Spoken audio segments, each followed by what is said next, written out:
Well, welcome.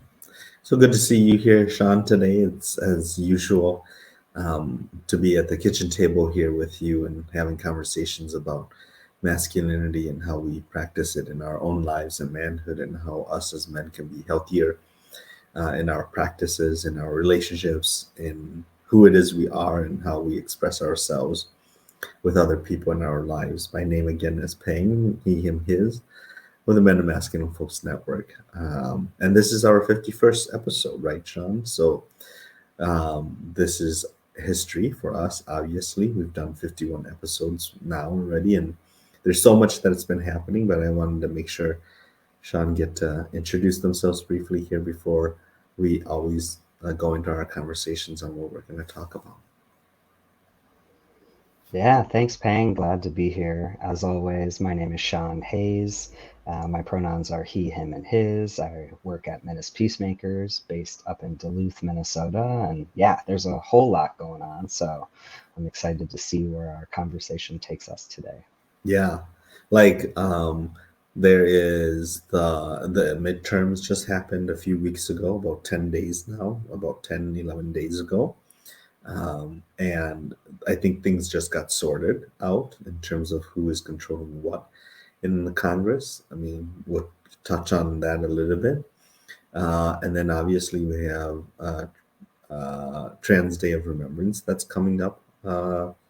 Or did it happen already? Or it's coming up this Sunday? I forgot. I know there's a Yeah, couple people, right?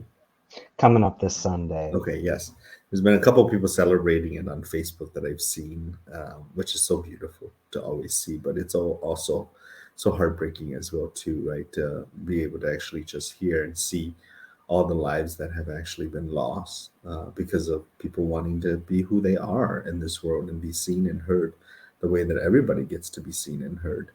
And then we have an Indigenous Peoples Month as well too, and then obviously, for some folks, it's Turkey Day next week as well for others, and gathering with families, and a time to really get to gather with your loved ones and enjoy a meal or enjoy time off and time together as well too. And so we know the holidays are coming, even though it doesn't look like it. But the last 3 days or so have been telling us that winter is here in some ways because it's been getting colder as well too. And what else am I forgetting that's happening, Sean?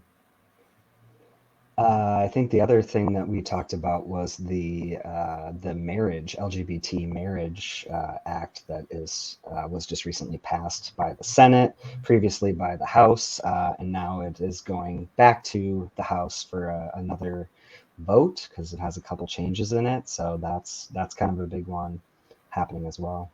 Oh, yes. Yes, and that's actually to prevent the Supreme Court from ruling on it. In some ways, it is to help protect it. Yeah. So many things. So many things I think that are happening uh, in the world and in this moment, and really thinking about like how. And then we have like COVID is still around, the pandemic is still around, it's still manifesting, right? That hasn't left us as well too. It's probably lessened now, and it's not as in our faces as it used to be. Um, and the flu season is upon us as well too. So, and the year is coming to an end. We have in my community, in the Hmong community, we have tons of Hmong New Year celebrations already. It started in October already, and so it's been ongoing, and it goes all the way up until the end of the year, depending on where you are in this country or where you are in the world. Hmong people celebrate it at different times, and so you could be attending multiple Hmong New Year celebrations in the Hmong community in the most global sense. And we don't, it's not all celebrated on the same day. There are some spaces and places and communities, like local communities, that they celebrated close to one another, but in other communities, it's not. Like, I think in the Twin Cities here, it is usually during Thanksgiving, quote unquote. So it'll be sometime next week that it'll be happening in the Twin Cities. I haven't seen too much about it, but I know that they usually have one in Minneapolis, and then they have the one in St. Paul, which is usually at the Excel Energy Center. So that I do want to lift and share that up as well too, which is very different. Hmong folks celebrate it here, and then they don't really celebrate the Lunar New Year like the other folks do, like the other Asian American communities do, like in April or so it's a little bit different. Um, so I just wanted to mention that. So yeah, there's just a lot, and we want to acknowledge all those things because those are things that we, I think, as men and masculine folks, have to really think about when we show up and build community, and think about what it means for us to navigate in community and how we show up in those spaces or in the relationships that we have to those communities, and how we move and navigate for ourselves, or the issues that may impact us, whether it is same-sex marriage, whether it is understanding about indigenous people's rights and their sovereignty to their land, um, and to their own food, right? A sovereignty for their own food and their own people, and respecting that and acknowledging and honoring that as well too, as well as honoring the people who have um, wanted to express who they are, and how they want to be seen and heard, and live in this world, and that people have been killed and murdered for that essence of itself, right? So I think there's just, to me, when all these things are happening, and then the end of the year is about, we're about a month away, a month and a half away from 2022 ending and 2023 coming up on us. And then obviously, like I said, the world's in a different place at this moment. We're not, we aren't like what we were in 2020 or 2019. Things aren't going as usual. We're in different, totally different space. And so I'm just thinking and rambling and rumbling, I should say, rumbling and ruminating on all those things, because um, when we think that there's not a lot in our life that's happening, there is actually a lot, right? And it's easy, I think, for us to be able to just close all those things off, and then just like focus on our own lives only, because it could be overwhelming, and really just focus in our lives and just say, hey, let me just do my day-to-day thing. Let me just focus on what I need to do today, or my job and my family. And I think that that's all great, um, as well too, because we have to know how to actually like maneuver and navigate between our own individual life, our home life, and that of the life of the community, and the external things that are happening as well too. And I think that that's a constant balancing act that we, as men and masculine folks, have to do and need to do in order to navigate, to be healthy in our own lives, right? And that navigation is so vitally important to the healthiness of who we are, what we eat, um, how we exercise, um, who we have a relationship with, how we have relationships, all of those things, right? So it's complex, and yet I think it's can be very simple at the same time too. So just some of my thoughts here, Sean, about what's happening in the world and what's going on.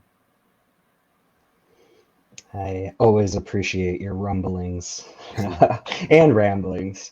Um, yeah, it's really something to hear, us list them all out, because there's so much happening, and that was something I was thinking about um, towards the end of what you were sharing, is like not only all of these things happening within the world, within our country, and on a local level too, but we have our personal lives and families, and we just got dumped on with some snow, and our snow blower isn't working, and so it's like we got to figure that out, and it's a lot to be holding, and trying to find that balance. I think um, is pretty challenging, I would say, for myself.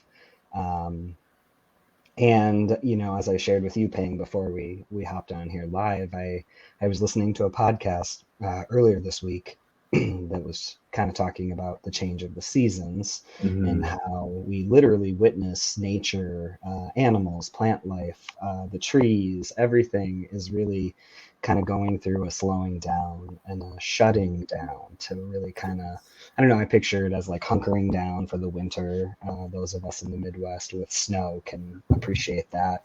But yeah, I'm really trying to think about what that looks like for me in my life when, there's all these things constantly happening. There's always things going on with our families and our jobs and um, and what does it look like if I am being really intentional about this time of year and trying to sort of slow that down and trying to get some more rest, because when the spring comes, everything takes off, all of the people and animals and, are coming back out. And then there's so much, that Mhm. happens in those warmer months too. So Right. yeah, it's a lot, and for me personally, I'm involved with our local community events around Trans Day of Remembrance, so that is definitely very front and center on my mind. Um, and I know for us this year, and I've been a part of planning these events for many years now, going on 9 or 10 years now, which is wild. Um, but it's Blink of an eye. right, right. Yeah. But it's always, been a very somber event and a somber day, which, as you said, it rightfully needs to be that because the fact that our folks are still facing so much violence just because of the ways we want to show up and the ways we want to express our gender, and that doesn't line up with someone else's perspective on that. Mhm. It's it can be very disheartening to think about the violence and all of that that's still happening. Mhm. And at the same time, something I've witnessed within the larger trans community that is sort of happening is a shift to where we're not only talking about remembrance, but we're also talking about resilience, and we're trying to highlight the incredible, amazing things that our trans relatives, our gender nonconforming relatives, and two spirit relatives are doing right now, in current day. Um, and so, yeah, you folks may have heard it's, like Transgender Awareness Week is sort of the week leading up to Trans Day of Remembrance, which is always on the 20th of November every year. So there's been a lot of great stuff out there, and folks have an opportunity to learn more and connect and then think about, what does their allyship look like to the trans and gender nonconforming community? What are the things that they are doing? What are the things they could be doing more of? Um, so, for me, that's something I'm sort of gearing up, and having lost people in the community myself, it's a heavy, it's a Mhm. grieving time, and also a time when we can connect, and that feels so important these days with all of the things like to connect back into community with our folks. Um, Mhm. because my tendency is to just isolate when things Mhm. feel too chaotic or too stressful. So that's my go-to: connect back into community, and that is powerful for me. Mhm. Mhm. Yeah, I think to so much of what you shared and what I shared is like what comes out, which we've talked about so many times on this platform and here at the kitchen table is the idea and the value of we're all connected, which is such a core value of not only the network but men as peacemakers as well too, and how we build community. That these issues, right? These issues and activities and days of remembrance or honoring of indigenous folks means we are all connected. All of these things are connected. We don't just move in our life in a singular way or in a siloed way. We're connected to people. People are connected to issues. Issues are connected to our lives. They impact us. Laws shape how we move in this country that are passed, right? Shape how we are in relationship to one another. So there's not things that don't directly or indirectly impact us in any way. Whether it is direct or indirect, it is the connection that we are talking about. It is the connection that we're talking about, and the understanding of how we, when we create a sense of good, of belonging, and create a sense of like purpose for each individual valued community member, then we can create connection. Then we can see the humanity, right? And then we can start being able to build community with one another. And I think that is what we're trying to highlight here in this moment. I think from what you are sharing and I'm sharing is that um, there's been no and very few people that have lived um, in this world who aren't connected because it's like a social basic sort of quote unquote, if I could use primitive term primitive essence of who we are, right, is to be socially related to other people and be in social relationships as well too, and in social settings as well. So I just really wanted to highlight that in this moment and put that out on the table of like, what does it mean to be connected, right? What does it mean to be connected, and what does it mean to be connected in community? And then how do we practice that? How do we navigate it? How do we navigate the tensions that arise from it? How do we navigate the paradoxes that come through it? How do we struggle through the contradictions that come with that connection, right? And obviously, in everything that we do in our life, there's always a choice or choices that we can make, right? And yet, the caveat to that is that not all of us can make those choices the same way or in similar ways, or nor does all of us have those same choices and similar choices the same way, right? So that's a caveat to that, but I think in the simplicity of it for us is that we are all connected. Core value for us in on this platform is really understanding how do we create a sense of belonging, and it's so important, and purpose, and it's so important for us to do that and to understand that, because I think there's so many like men's programs out there, Sean, that you and I have talked about informally, um, and therapy spaces where men go find that purpose or men go find that sense of belonging, right? Because of the socialization of how we are socialized traditionally to be masculine and to be men in this world, we've created male individuals who are quite isolated from one another, male individuals who walk in this world alone by themselves quite often, quote unquote, or more than so, what it we seem it to be, right?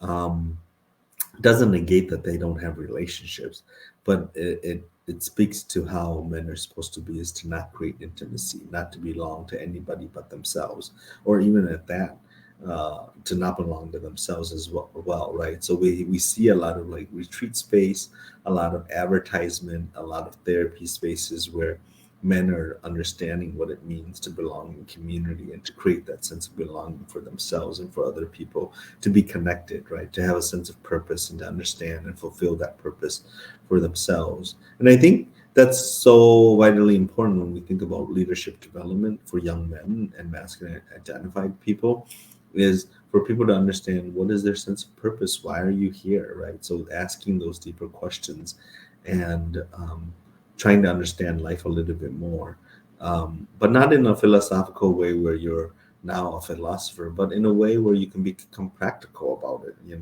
in a way where you can um, understand your life and how you navigate through it, and that you're not just a consumer of information, but you're an active consumer by participating actively in the consumption and the production of that information, right?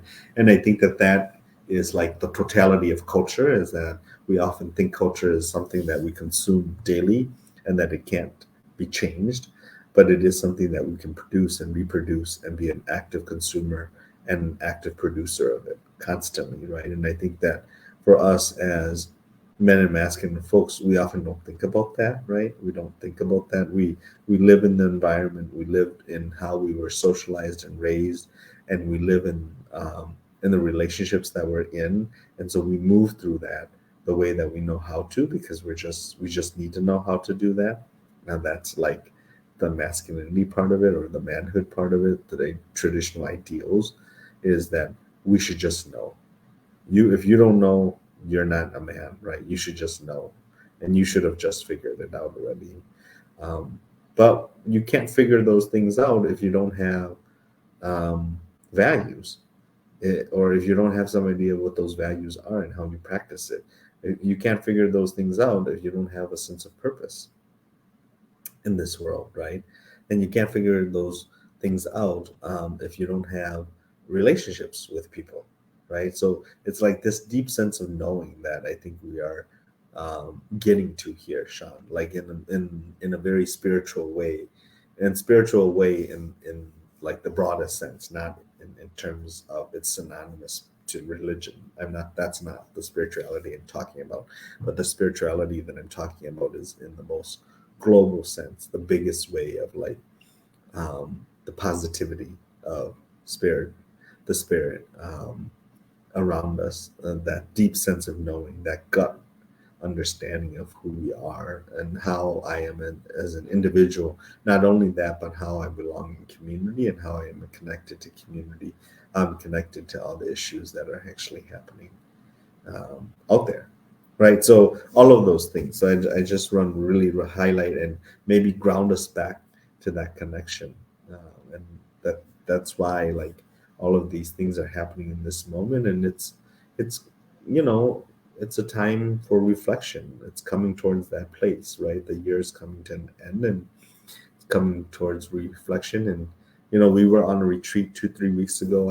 I just came back from a retreat, and i was in um, I was in a retreat previous to the retreat with you as well, so I went to 3 different retreats and we did a lot of reflecting, I would say. So I'm ending this month at a place of reflection, and at a place of like transition as well too. And what does it mean to leave things, and what does it mean to leave certain community spaces that I've helped created, and what does it mean to create community in at the same time as I leave community as well too, right? Like one space to another space, but like how is it connected? How are those spaces connected to make a bigger impact, and to make bigger community as well too? So, and that's sort of where I'm sort of landing here in the conversation.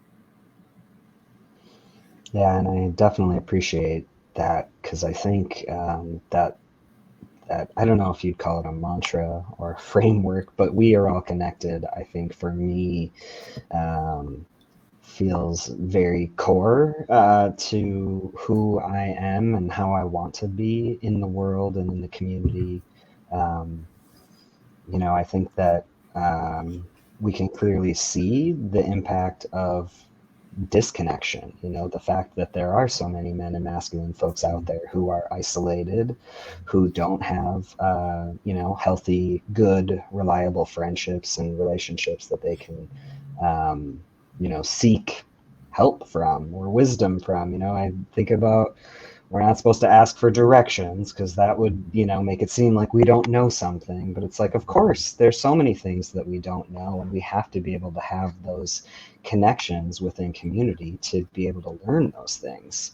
And it makes me think about the violence, the attacks that are happening on the LGBT and trans community. I really believe at the core of that is disconnection. The fact that, these sort of two sides of, if you're thinking about it politically, are disagreeing about the fact that trans folks like me exist and have the right to exist in the fullness of whatever our gender is.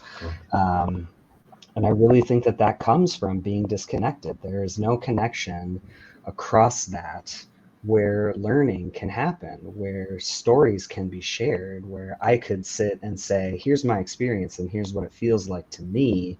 And then that other person would, be able to share theirs, right? And we can learn things, even I believe, when we have very differing ideologies, religions, beliefs, whatever that is. I feel like at the core of us as humans, we have some very similar and shared values, whether it's just about like wanting to live freely, wanting our families to be safe and taken care of, and the larger community. I think that that is something that many of us share, and yet we're so easily sort of thrown into the weeds when we get into those real specific details about, well, I think it has to be this way, or, this doesn't make sense to me. And so therefore, I'm going to, write a bill to Right. say that, trans kids can't, uh, with their families and with their doctors, seek the care that they need. Right. So it's like, if we were more intentional about building those connections, I think we would see violence decrease rapidly, because there's some understanding that can happen, and you can see another person's humanity. Like, it's harder to ignore, me, if I'm coming to you and I'm sharing something about my life or about my Mhm. family, that's real to me. It's a lot harder to do that when you're face to face, when you're in relationship, versus, with the disconnection that we see all over the place, right?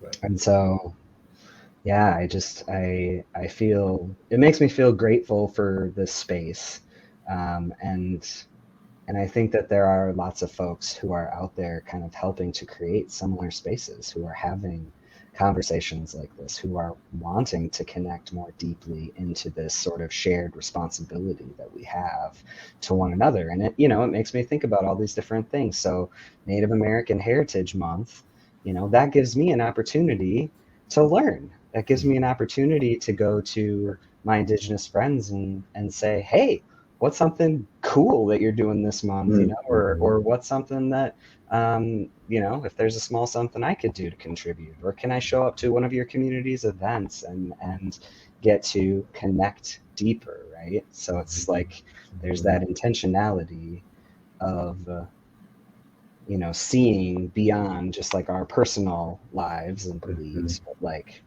there's a larger community out there that I think many of us don't know a whole lot about, because Mhm. we sort of stay siloed in our communities, whether it's, white communities, LGBT communities, Hmong communities, Black communities, and I think that is, like there's good things, right, about that, and that we all rely on and care for each other in our communities, and also there's such a, I don't know, a really cool opportunity, I think, when our communities connect and grow together. And then there's that care, that responsibility, that taking care of Mhm. that can happen, which feels Mhm. really hopeful to me, when folks are focused on taking care of each other.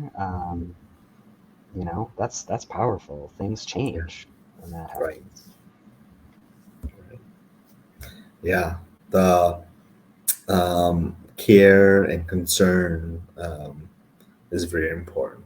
I think that we know that when we think about community safety and safety for community, um, that's essentially what it is, right? Is the ability to be connected in community, to care for not only my safety, but for the safety of other people, to not wait until it happens to me before I act. But when I hear it, how do I respond in a way where I could say, what is my role in that, right? And you and I know this so much is that one person or one entity alone cannot stop the violence that we see in community or in our own life or in our own families. It takes community to actually stop it. We all have a responsibility in ending the violence that we see in our communities. If we want our communities to be safe, we need to take responsibility for ensuring that it's safe, right? Not just me protecting my home only. It's not just me putting up security cameras or me having a gun in my home only, sort of a deal, but like I have to actually have some concern for my neighbor's well-being. I have to actually have concern for the welfare of my neighborhood, or my community that I am with. I have to be connected with them to understand what's happening in their lives so that I can help maybe support them in whatever ways that are needed. And um, the violence isn't going to end. Community safety isn't going to be achieved just through having more police officers on the streets, just through more having more laws on the street. Those are things that keeps us safe, and I don't want to dismiss the value in it, of having police officers, um, but that doesn't end the violence. That doesn't make communities safe. And I think we know this very well, Sean, is that we always say to survivors is having a safety plan. Survivors of domestic violence and sexual violence is having a safety plan is great, but it doesn't end the violence.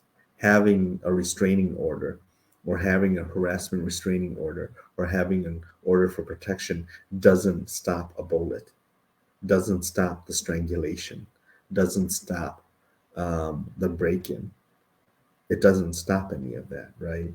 Um, what's going to actually reduce the violence and stop the violence is when we all start policing that violence together, right? When we all start policing that violence together and not just put it on the onus on one entity or one individual to stop that violence, right? So this is what we're talking about. I think you and I are sharing in this conversation that I want to say is when we can have communities that are connected and individuals who are connected to communities and family, and when we, particularly as men and masculine folks, are plugged in those ways, we can help be a part of the solution of ending that violence, whether it be the violence within our homes, whether it be the violence in our communities, right? Um, but when we are disconnected from that, when we are not plugged in those ways that you and I are talking about, it allows for division to creep up. It allows for the violence to actually happen. It sustains the violence. It allows for the violence to happen in silence, behind closed doors, in the dark alleyways, in broad daylight, even, right? If we turn another eye and we don't look and we don't pay attention, then we start the violence will happen, right? So violence doesn't happen um, because uh, you know um, by itself, but it is, and by individuals. Yes, individuals make that choice, but there's something in the environment when we talk about culture, right? And that is so important for us as men and masculine folks to understand the culture of violence is really important. The words that we say, what we do, um, though it is an individual who's responsible for the choice making of enacting that harm or that violence, we all have an indirect responsibility to shape the conditions that allow for that violence to happen, right? And so if we can shape it through, we can reduce it through our connections in community. We can reduce it through the ways in which we are in relationship with one another or the ways in which we are plugged in through community, then we can reduce the opportunities for violence to happen, right? Doesn't mean it's going to end all of it, but it will totally, I think it will, I truly believe that it will reduce the violence that happens, right? When we start to have some care, when we start to be kind, not just nice, right?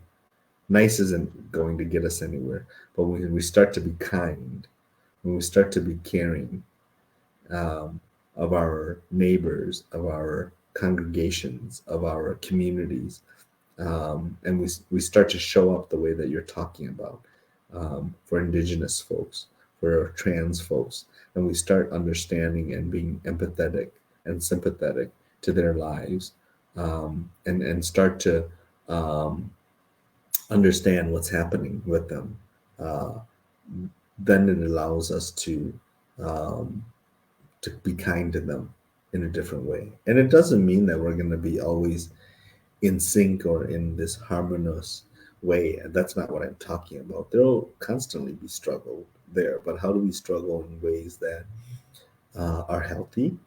And I think, I often talk about this is how do we have healthy conflict that grows us rather than diminishes us, right? How do we have conflicts and struggles that doesn't invisibilize people or persons or communities? Um, how do we struggle in ways that actually honor people where they're at, right? And doesn't like demean people in ways or takes their humanity out of it, right? So we have to think about those things, and I think it's so important when we think about like what is the practice and how do we practice being connected in communities, you know? Yeah, there were two things that came up for me as you were sharing their pain. One is that when we do take those chances, when we make the decision or the choice to connect with someone, especially if it's someone within a community different than ours, um, there's there's two things that happen. I think for me, in my experience.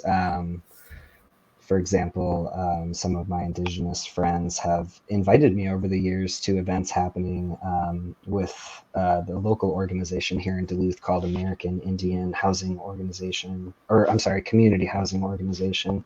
Um, and like we get this awesome opportunity to see like the differences and the beauty and the art and the music, and like there's so much that we get exposed to when we open ourselves to those deeper connections, things that not only are just like cool to learn about, but like they deeply impact. Like there's new bands and things that I listen to because Indigenous friends have recommended to me, and it really expands, and I think God, expands feels like the best word. Like our experience here on this earth, when we can actually experience and see all of these different beautiful ways of being. And then the other piece around that is when we have those connections, we also are aware. We learn more about the violence. We learn more about the attacks and what those look like on the Hmm. different communities. Like I was just remembering that, not only is it Native American Heritage Month, but like right now with our government, there are people arguing to get rid of ICWA, which is the Indian Child's Welfare Act, which basically says that Native children who are adopted should first and foremost try to be placed with Native families Hmm. within their communities, within their cultures. And this lawsuit or whatever is trying to say, no, we shouldn't have that be a priority. And we have seen the violence that happens Hmm. when we don't have these protections in place. There were the boarding schools, and I don't think a lot of people really understand what that was and how families were ripped apart and children were taken, um, and that loss of culture, the loss of language, that is so detrimental and harmful to children. And so then, because I have connections with folks in this community, I am aware of that. I am able to sign petitions. I'm able to write letters to my Congress people and say, hey, you better show up and protect ICWA because this is important. This matters. This keeps people alive. It saves lives. And so then the other piece that I'm thinking about, because of, it's holiday seasons are upon us, and I always hear, and I think about for myself too. We're all going to be with our families. We're all going to be sitting there, whether we're eating turkey or whatever it is, shopping on Black Friday, whatever folks, holiday traditions are. And I think, like, how do we start to have conversations with our families, with our folks who maybe have differing beliefs, have different understandings of Thanksgiving and what they were taught it meant, and what we're celebrating here versus like what Indigenous folks are saying, like what are we celebrating here? This was a really violent genocidal thing that happened, that now we're celebrating this family meal and talking about being grateful. Right. And like both things are true. Like you can sit Mhm. grateful and be with family and eat. Mhm.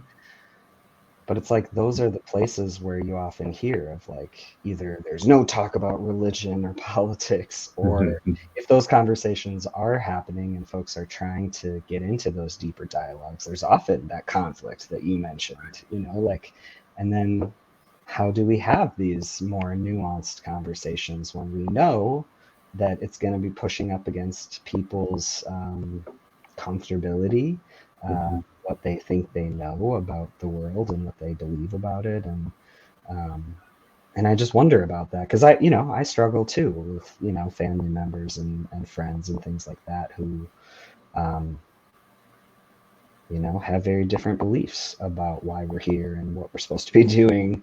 Um, and it's challenging and it's scary to have those conversations too. And so, I don't know. I'm curious what you might say to that, Pang. Like, how can we have conversations that feel meaningful, Mhm. that aren't about like attacking that family member or that person to say, you're wrong, this is wrong that voted this way or you did this thing or, you go to this church or that thing. How do we like remove that sort of animosity and have conversations that feel actually like beneficial and meaningful where like both folks maybe they're not changing their belief systems and their ideologies, but like there is some sort of common understanding of, oh wow, I didn't know that, or thanks for sharing that. I'm going to think about that thing a little bit differently now that we've had this conversation. Right. Yeah, I think it's so much. It goes so much into how we position ourselves in that moment and in that conversation is um, to be open to it's all the it's all the things that we share with people of how to have conflict that is healthy is to be curious, to be open, to do active listening, to understand, right? And to and on your end to really seek to understand where what the concern is. And um, the example that comes to my mind, is I think about some of the struggles young trans folks and people have when I was doing therapy. And a lot of the young people come in and they would have tons of struggles with their families, right? Because, especially their parents, because their parents have no understanding. But when we create a sense of openness in the dialogue and curiosity, and we really get to a place of like um, hearing each other and listening to each other, we start to see that it's really about that. I just want my kid to be safe and my kid to be okay, right? And the kid's like, yeah, um, and I want to be seen and I want to be heard. That those things are the similarities, right? Those things are very similar. The parents concerned for their kids' well-being and that their kids will be safe and okay in the world, and the kids are like, hey, I want to be seen and heard as well too. You know, on the surface level, it looks like a conflict because it is. But when you create the doors for people to listen to each other in different ways, meaning being curious and meaning being able to say, what what is actually behind that thought, where is it coming from? um, it tends to be either from a place of hurt or a place of like not being acknowledged or not being seen or not being thought, uh, and and so I think there has to be some willingness, right, to be engaged in that way. And I say some willingness because not everybody can do that, right?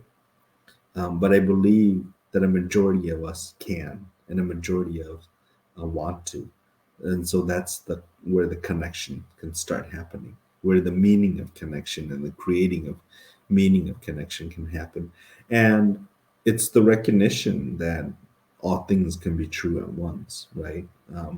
That doesn't mean that um, it's it's an absolute or it becomes oblivious to things that are not true, but to acknowledge that yes, there's grieving that's happening in the indigenous community while people are coming and celebrating Thanksgiving, right? And it is also important to be grateful in this moment and time period as well too. And I think indigenous people are not taking that away from people either, right? But the way that we are pivoted to each other is to say, you are against me when you don't stand with me on all these things. Nobody agrees with anybody on anything in totality. When we look at it, nobody feels safe in any way, right?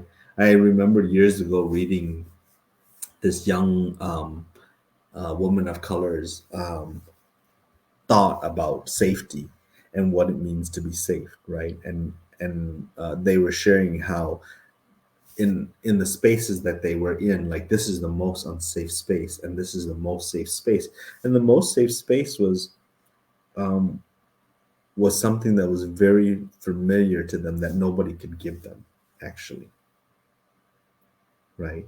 That nobody could give them, and they perhaps may not even give themselves as well too, right? So safety um, is relative, I think, to the person's experience of who they are. And I think in some ways it could be subjective, or it is subjective. And in some ways it could be objective as well too. But like emotional safety, physical safety, psychological safety, like we have to think about it in all those ways, right? Not just physical safety of like my home, protecting my property, protecting what I've amounted to, the lives. Too often we talk about safety to mean physical safety only, and property safety only, and materialistic safety only, but we don't talk about like emotional safety that we know happens in families that aren't talked about, that comes and is coupled with sexual violence and domestic violence. Spiritual safety is also coupled with that comes along with domestic and sexual violence as well, too. So I think we have to um, really be open to having and engaging one another in those conversations, and then be able to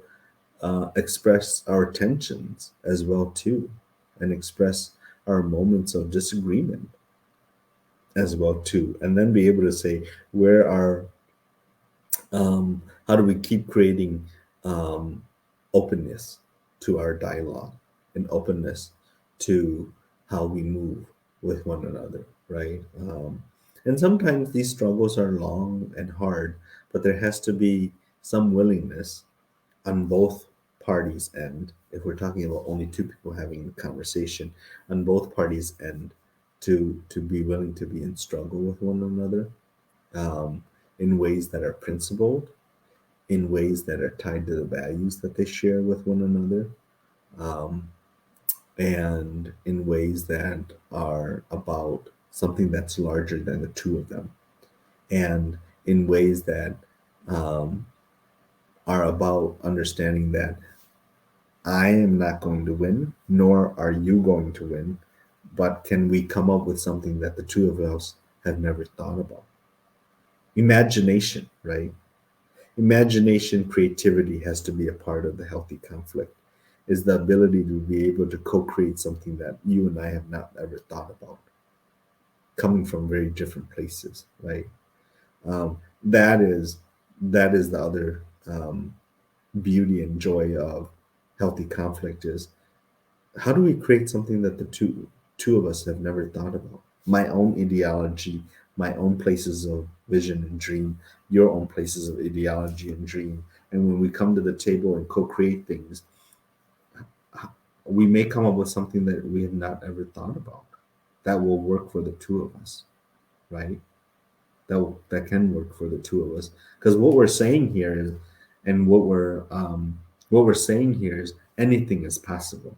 We just have to be open to the ways in which we engage with one another. We're not saying don't don't be this or that kind of a man, as we've talked along in these 51 episodes so far, or we're not saying don't be masculine in certain ways or whatever. We're just saying be thoughtful, be intentional, practice being healthy in a way where you're not impacting people or being violent to people, right?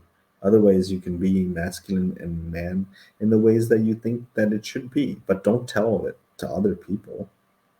Don't dictate other people how to be masculine, how to be men. Um, because they have their own way and their own interpretation as well too, right? And then what are the commonalities for us in that as well? So there, it's hard. It's easier said than done for sure, because our emotions are a part of it as well too. But I think the other The thing about being in curious conversations and principled struggle and healthy tension with one another is to be able to constantly not be attached to certain things, right? And to be able to learn to let go in the moment and then attach yourself to a different idea or a different thought or a different process, right? To be very fluid. So that's what we're talking about in terms of openness. Openness isn't just about like soaking things in. It's also about being actively open to letting go of your ideas and thoughts and be able to say, oh, I can see how that idea fits over here. What does it mean when these two things connect with one another? What can be possible, right? Um, that I think I remembered um, at a Bush leadership conference they had that the Bush Foundation often puts on, and one of the workshops we attended was like, how do we put two ideas together? How do we merge two ideas together that may be unpairable or may seem very in opposite directions to one another? And that's how people. One of the ideas that they shared there was ice hotels. You have ice and then hotel lodging. You put it together, and then you get ice hotels. And what an experience! Now people want to go and stay in ice hotels.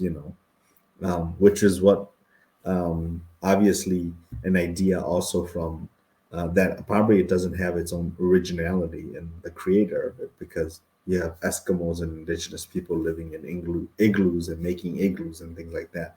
But it's like something like that, right? It's a parallel or a connection to that as well too. So I just I think to your question for me is really about there has to be some curiosity and some openness of like actively participating and wanting to participate um, in the co-creation, right?